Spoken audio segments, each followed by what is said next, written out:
E aí galera, sejam novamente bem-vindos a mais um vídeo aula do canal Biociências.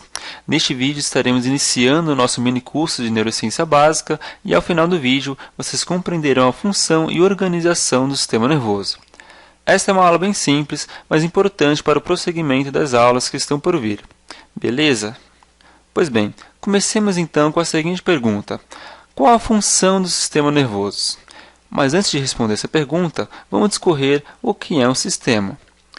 Existe uma organização hierárquica na biologia, onde temos as células que se juntam para executar funções especializadas, formando os tecidos, que se juntam para executar funções especializadas em órgãos, que se juntam com o mesmo propósito, formando sistemas, que em conjunto formam o organismo.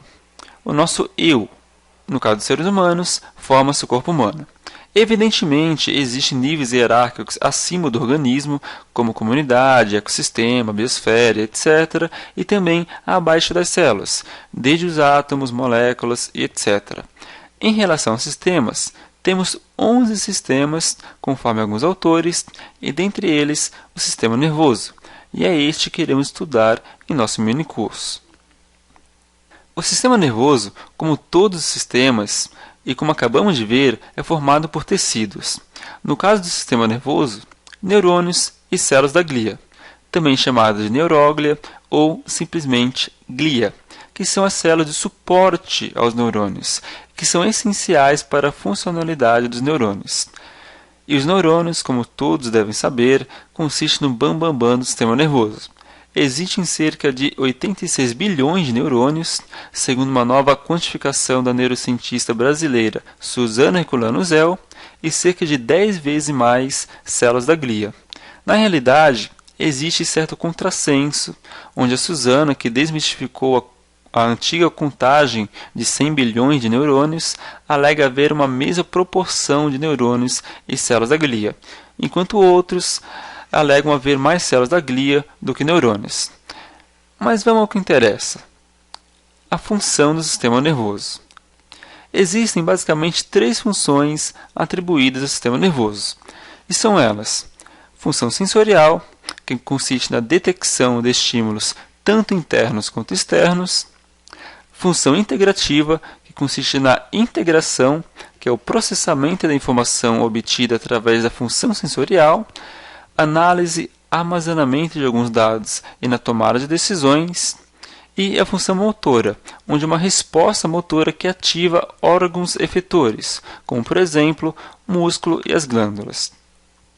O sistema nervoso age em conjunto com o sistema endócrino para coordenar e regular as funções do nosso corpo. Vejam esse boneco, ele será o nosso exemplo. Podemos receber estímulos luminosos ou mesmo estímulos sonoros, mas não somos capazes de interpretá-los da maneira que eles são. Isso porque o nosso cérebro não trabalha diretamente com fótons, nem com ondas mecânicas, mas sim através de sinais elétricos, onde os neurônios, as células-chave do sistema nervoso, apresentam excitabilidade. E é onde entra a função sensorial.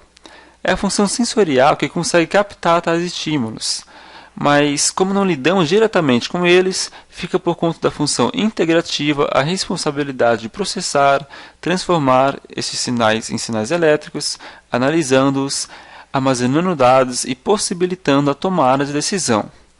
E uma vez que a decisão foi realizada, vamos supor que no caso do nosso boneco, como estava um dia muito ensolarado, ele decidiu usar óculos de sol. E agora, graças à função motora, ele coordenou seus músculos para colocar o óculos de sol. Legal, não?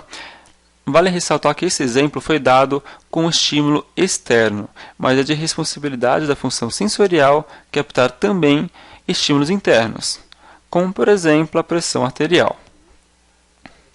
Pois é, quando se fala em função do sistema nervoso, geralmente vem à cabeça memória, sono, produção de movimentos, controle da fome, etc. De fato, tudo isso e mais um tanto de coisas é função do sistema nervoso. Sim, mas não exclusivamente. O meu professor costuma classificar as funções do sistema nervoso em 2 divisões principais: manutenção da homeostase ou seja, uma condição físico-química que deve ser constante dentro dos limites para uma vida considerada saudável. Aqui nós podemos citar pressão arterial, temperatura, pressão do oxigênio, gás carbônico, pH, glicemia, volemia e etc. Regulação desses fatores internos e a geração dos comportamentos, tais como os comportamentos reflexo, alimentar, reprodutivo, fuga, ataque, sono, etc. Dessa forma, podemos plotar todas as funções do sistema nervoso em duas divisões principais. E outras funções, como a memória, meu professor classificaria como uma função meio, porque não é uma função com objetivo final. O objetivo final seria, no caso de uma situação de perigo, a fuga, onde você utilizaria a memória para reconhecer e se afastar do perigo, etc. Isso varia conforme a situação. Vejamos agora a organização do sistema nervoso. Aqui nós também temos três classificações principais, com base no critério embriológico, critério anatômico e critério funcional. Vamos começar a discorrer sobre o critério embriológico. Durante o desenvolvimento, temos um encéfalo e uma medula primitiva. O encéfalo, formado pelas dilatações do tubo neural, passa por várias modificações, diferentemente da medula, que passa por poucas alterações. Vamos discorrer um pouco sobre o encéfalo primitivo, que é o conteúdo mais abordado dos livros. O encéfalo primitivo se divide em prosencéfalo, mesencéfalo e robencéfalo. O prosencéfalo dá origem ao telencéfalo e ao diencéfalo, que veremos nos slides a seguir. A título de curiosidade, a junção do telencéfalo e diencéfalo forma o nosso cérebro. O mesencéfalo, podemos dizer que primitivo, não passa por grandes alterações e continua sendo chamado de mesencéfalo. O robencéfalo se divide em metencéfalo, que irá formar o cerebelo e a ponte, e mielencéfalo, que irá formar o bulbo. Não se assustem com esses nomes. É importante que saiba que essa divisão, mas eu particularmente acho que muito mais válido conhecer divisões com base em critérios anatômicos e funcionais, que nós veremos mais adiante. Nessa imagem, vimos que o prosencéfalo se divide em telencéfalo e diencéfalo, o mesencéfalo não se modifica de forma significativa e o robencéfalo forma o metencéfalo e mielencéfalo. Abaixo, amarelo, o início da medula espinhal. Nessa tabela, vimos que as coisas são um pouco mais complexas, mas não se preocupem, atente-se apenas ao início da tabela. Por volta da terceira à quarta semana embrionária, o tubo neural forma aquelas três dilatações que eu acabei de citar no slide anterior: prosencéfalo, mesencéfalo e robencéfalo. E mais uma vez, vimos que o prosencéfalo forma o telencéfalo e o diencéfalo, sendo que o telencéfalo irá formar o cérebro e os ventrículos laterais, e o diencéfalo forma o tálamo, hipotálamo, epitálamo e o terceiro ventrículo. O metencéfalo irá formar a ponte, cerebelo e a parte superior do quarto ventrículo, enquanto o mielencéfalo forma a medula espinhal e a parte inferior do quarto ventrículo. Lembrando que o metencéfalo e o mielencéfalo são provenientes do romencéfalo.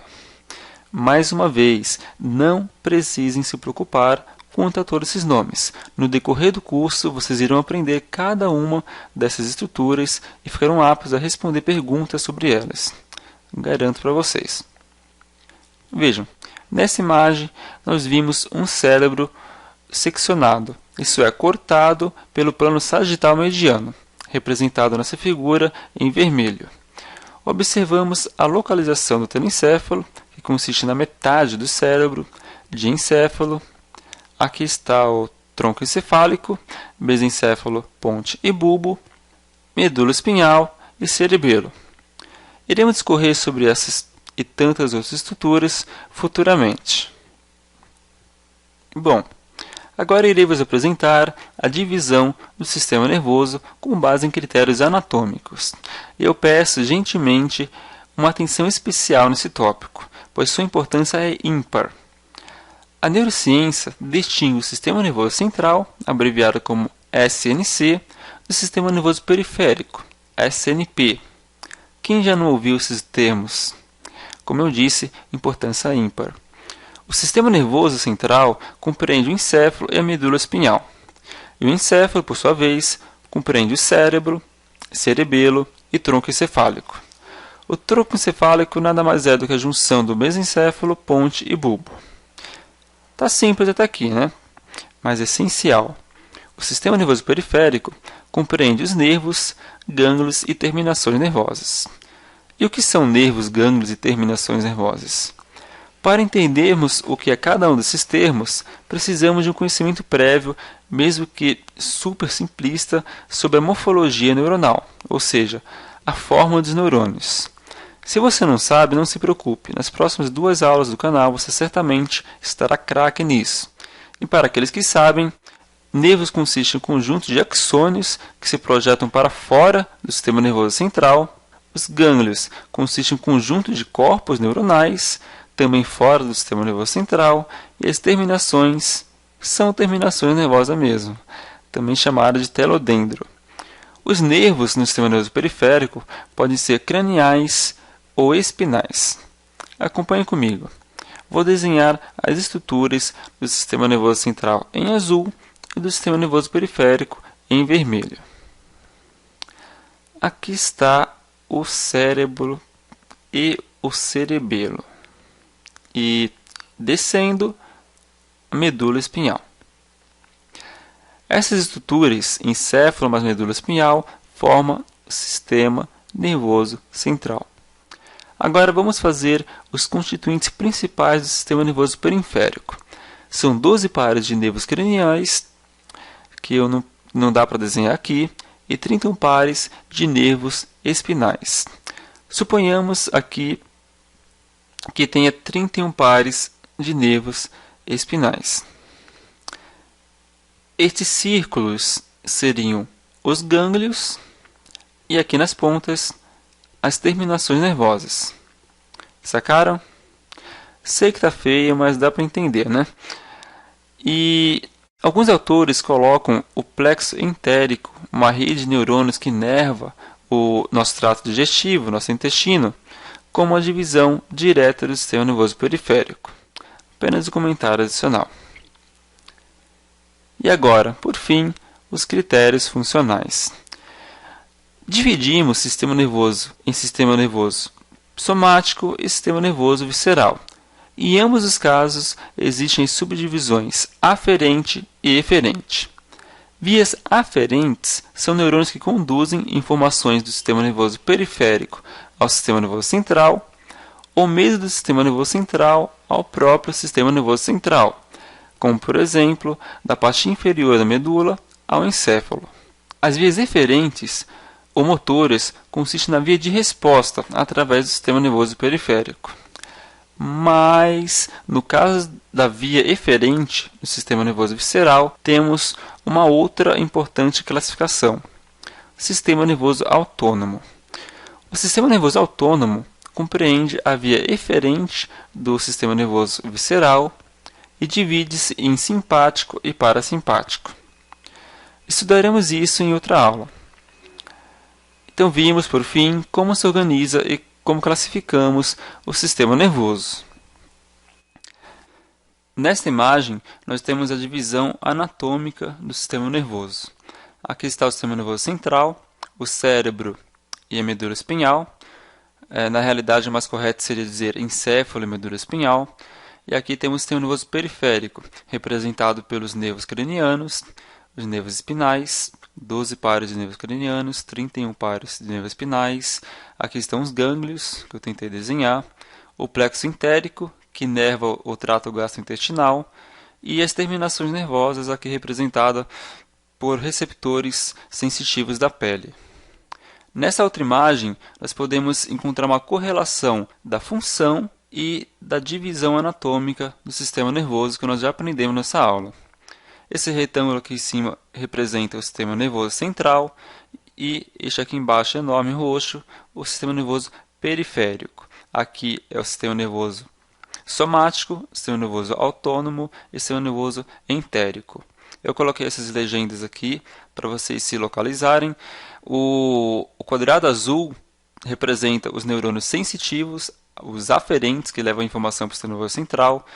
Esses quadrados laranjas ou beges representam neurônios motores efetores, que levam do sistema nervoso central para o sistema nervoso periférico até o órgão efetor, representado aqui pela cor verde.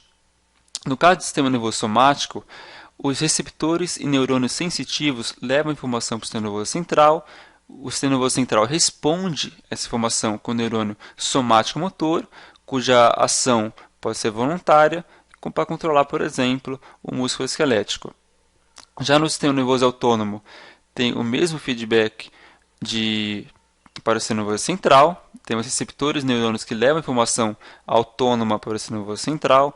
Ele responde, dessa vez com neurônios motores involuntários, pertencente à divisão do sistema nervoso autônomo simpático e parasimpático, para inervar os órgãos efetores, que são os músculos lisos, músculos cardíacos e as glândulas. E por fim, o sistema nervoso entérico, também de ação involuntária, que controla o músculo liso, glândulas, células endócrinas e do trato gastrointestinal. E também tem um feedback para o sistema nervoso central. Por fim, é isso que eu queria passar. Então, nós vimos hoje o que é um sistema, relembramos, né? Acredito que todo mundo saiba o que é um sistema. Vemos o constituinte do sistema nervoso, tem um tecido nervoso, mas tem também outro tipo de tecido, porque é um sistema. Vimos as funções do sistema nervoso, podemos classificar basicamente em três, que é a sensorial e integrativa, que é o processamento, e a função motora, e a organização, que também em três classificações principais: divisão com base em critérios embriológicos, anatômicos e funcionais. No mais, acho que não tenho muito mais a dizer. Essas são as referências que eu utilizei. Na verdade, as imagens eu peguei do livro em inglês, que ainda não foi lançado no Brasil. Estou com muita felicidade de ter obtido esse livro. Todos esses livros e a maioria dos livros acadêmicos na área da saúde estão disponíveis para venda no site do canal biosciences.com, pois estamos com uma parceria com a Amazon, e lá você encontra todo tipo de livro na área da saúde. Então, se for comprar, por favor, compre através do site do canal biosciences.com. Por fim, irei terminar com uma citação de Kendall, que diz que o objetivo da neurociência é entender como o fluxo de sinais elétricos através da circuitaria neural dá origem à mente. Como nós percebemos, agimos, pensamos, aprendemos e lembramos. Esse é o objetivo da neurociência, e eu achei válido deixar aqui com uma mensagem final para quem quer ser um neurocientista ou simplesmente gosta dessa área. Bom, não se esqueçam de curtir e se inscrever na página dos nossos parceiros, Escola de Ciências da Vida e Pesquisa em Biomedicina. O link está na descrição desse vídeo. Curtam esse vídeo se vocês gostaram, inscrevam-se no canal. Os slides dessa aula estarão disponíveis em nosso grupo no Facebook, no canal Biosciências, bem como no nosso site, juntamente com um documento que eu fiz hoje, um bom tempo atrás, com um resumo dessas divisões. Está tudo feitinho, só que eu vou esperar para colocar no site Biosciências, que está lançando dia 15 de maio. Por fim, muito obrigado por acompanhar até aqui. Um abraço a todos.